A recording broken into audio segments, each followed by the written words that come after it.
राजकारण आहे. राजकारणामध्ये आणि खेळामध्ये क्रिकेटच्या कधी काय होईल कोण सांगू शकत नाही आहे. त्याच्यामुळे जे संजय राऊत बोलतात त्याचं नेमकं उलटं घडत असतं.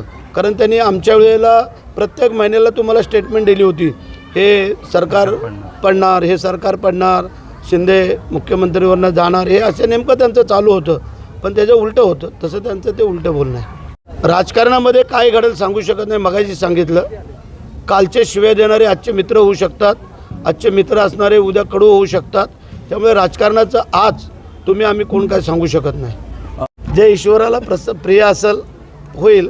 आणि सगळ्यांना वाटतंय की आपला माणूस, आपला आमदार, एक सामान्य शेतकऱ्याचा मुलगा आज जर आमदाराचा नामदार झाला आहे तर नामदाराचा पालकमंत्री व्हायला काय अडचण आहे. काही चांगल्या गोष्टी होण्यासाठी वेळ लागतो आणि त्या गोष्टी होत असताना काळजी करायचे कारण नाही आहे. कारण कुठलंही काम थांबलेलं नाही आहे. आणि मला वाटतं जानेवारी महिना संपण्याच्या अगोदर हे डिक्लेरेशन होईल असं मला वाटतं आहे.